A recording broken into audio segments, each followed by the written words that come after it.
The Secret Door to Success, Third Talk, and 5 of Them Were Wise by Florence Scovel Shinn, published in 1940. And 5 of them were wise, and 5 were foolish. They that were foolish took their lamps, and took no oil with them. Matthew 25, 2 and 3. My subject is the parable of the wise and the foolish virgins. And 5 of them were wise, and 5 were foolish. They that were foolish took their lamps, and took no oil with them. But the wise took oil in their vessels with their lamps. The parable teaches that true prayer means preparation. Jesus Christ said, "And all things whatsoever ye shall ask in prayer, believing, ye shall receive." Matthew 21:22. Therefore I say unto you, what things soever ye desire, when ye pray, believe that ye receive them, and ye shall have them. Mark 11:24. In this parable he shows that only those who have prepared for their good, thereby showing active faith, will bring the manifestation to pass. We might paraphrase the scriptures and say, when ye pray, believe ye have it. When you pray, act as if you have already received. Armchair faith or rocking chair faith will never move mountains. In the armchair, in the silence or meditation, you are filled with the wonder of this truth and feel that your faith will never waver. You know that the Lord is your shepherd. You shall never want. You feel that your God of plenty will wipe out all burdens of debt or limitations. Then you leave your armchair and step out into the arena of life. It's only what you do in the arena that counts. I will give you an illustration showing how the law works, for faith without action is dead. A man, one of my students, had a great desire to go abroad. He took the statement, "I give thanks for my divinely designed trip, divinely financed under grace in a perfect way." He had very little money, but knowing the law of preparation, he bought a trunk. It was a very gay and happy trunk with a big red band around its waist, and whenever he looked at it, it gave him a realization of a trip. One day he seemed to feel his room moving. He felt the motion of a ship. He went to the window to breathe the fresh air, and it smelt like the aroma of the docks. With his inner ear, he heard the shriek of a seagull and the creaking of the gangplank. The trunk had commenced to work. It had put him in the vibration of his trip. Soon after that, a large sum of money came to him, and he took that trip. He said afterwards that it was perfect in every detail. In the arena of life, we must keep ourselves tuned up to concert pitch. Are we acting from motives of fear or faith? Watch your motives with all diligence, for out of them are the issues of life. If your problem is a financial one, and it usually is, you must know how to wind yourself up financially and keep wound up by always acting your faith.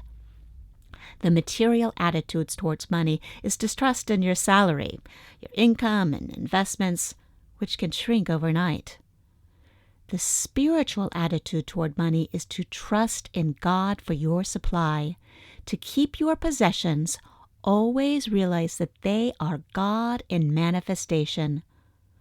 What Allah has given cannot be diminished.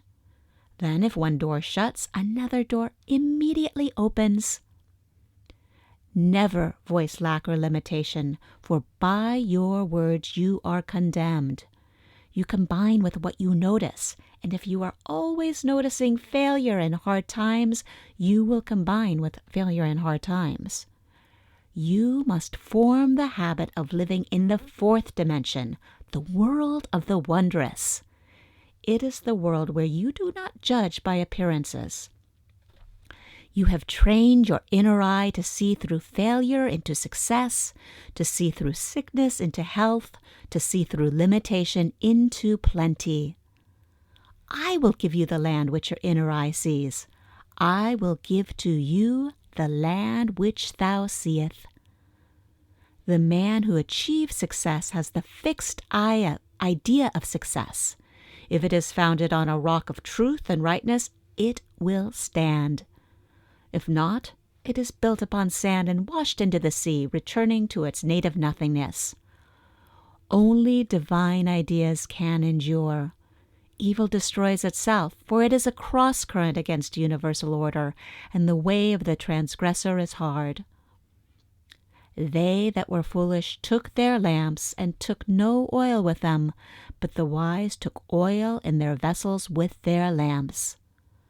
The lamp symbolizes man's consciousness. The oil is what brings light or understanding. While the bridegroom tarried, they all slumbered and slept, and at midnight there was a cry made, Behold, the bridegroom cometh, go ye out to meet him. Then all those virgins arose and trimmed their lamps. And the foolish said unto the wise, Give us your oil, for our lamps are gone out. The foolish virgins were without wisdom or understanding, which is oil for the consciousness, and when they were confronted with a serious situation, they had no way of handling it. And when they said to the wise, Give us of your oil, the wise answered, saying, Not so, lest there be not enough for us and you, but go ye rather to them that sell, and buy for yourselves. That means that the foolish virgins could not receive more than was in their consciousness, or what they were vibrating to. The man received the trip because it was in his consciousness, as a reality. He believed that he had already received, and as he prepared for the trip, he was taking oil for his lamps.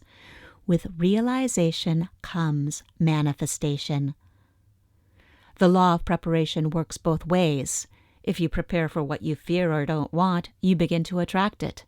David said, The thing I feared has come upon me. And we hear people say, I must put away money in case of illness. They are deliberately preparing to be ill. Or I'm saving for a rainy day. The rainy day is sure to come at a most inconvenient time. The divine idea for every man is plenty. Your barn should be full and your cup should flow over, but we must learn to ask aright.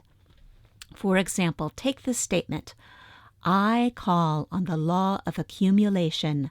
My supply comes from God and now pours in and piles up under grace.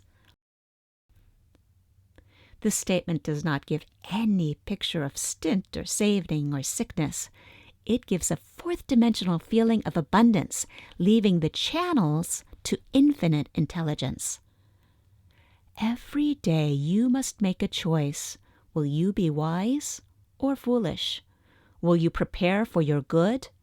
Will you take the giant swing into faith, or serve doubt and fear and bring no oil for your lamps?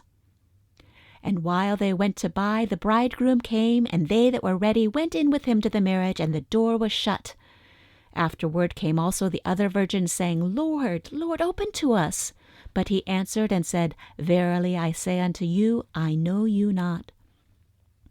You may feel that the foolish virgins paid very dearly for neglecting to bring oil for their lamps, but we are dealing with the law of karma, or the law of comeback. It has been called the Judgment Day, which people usually associate with the end of the world. Your judgment day comes, they say in sevens, 7 hours, 7 days, 7 weeks, 7 months, or 7 years. It might even come in 7 minutes. Then you pay some karmic debt, the price for having violated spiritual law. You failed to trust God. You took no oil for your lamps. Every day, examine your consciousness and see just what you are preparing for. You are fearful of lack and hang on to every cent, thereby attracting more lack. Use what you have with wisdom, and it opens the way for more to come to you. In my book, Your Word is Your Wand, I tell about the magic purse. In the Arabian Nights, they tell the story of a man who had a magic purse. As money went out, immediately money appeared in it again. So I made the statement, my supply comes from God. I have the magic purse of the Spirit. It can never be depleted. As money goes out, immediately money comes in. It is always crammed, jammed with abundance under grace in perfect ways. This brings a vivid picture to mind. You are drawing on the bank of the imagination. A woman who did not have much money was afraid to pay any bills and see her bank account dwindle. It came to her with great conviction, I have the magic purse of the Spirit. It can never be depleted. As money goes out, immediately money comes in. She fearlessly paid her bills, and several large checks came to her that she did not expect. Watch and pray lest ye enter into the temptation of preparing for something destructive instead of something constructive. I knew a woman who told me she always kept a long crape veil handy in case of funerals. I said to her, you are a menace to your relatives and are preparing to hurry them all off so that you can wear the veil. She destroyed it. Another woman who had no money decided to send her 2 daughters to college. Her husband scorned the idea and said, who will pay their tuition? I have no money for it. She replied, I know some unforeseen good will come to us. She kept on preparing her daughters for college. Her husband laughed heartily and told all their friends that his wife was sending the girls to college on some unforeseen good. A rich relative suddenly sent her a large sum of money. Some unforeseen good did arrive, for she had shown active faith. I asked what she had said to her husband when the check arrived. She replied, I never antagonize George by telling him I am in the right.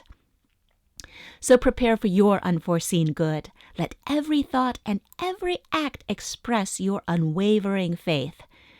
Every event in your life is a crystallized idea, something you have invited through either fear or faith, something you have prepared for. So let us be wise and bring oil for our lamps, and when we least expect it, we shall reap the fruits of our faith. My lamps are now filled with the oil of faith and fulfillment. Thank you very much for listening and letting me share, and 5 of them were wise, the 3rd talk in a compilation of presentations by Ms. Shinn. I hope that you will tune in and listen to the next lecture, which is entitled, What Do You Expect? If you have enjoyed this presentation, please like, share, and subscribe, and please leave a comment letting us know what made an impression or is of interest to you for future presentations. Thank you so much.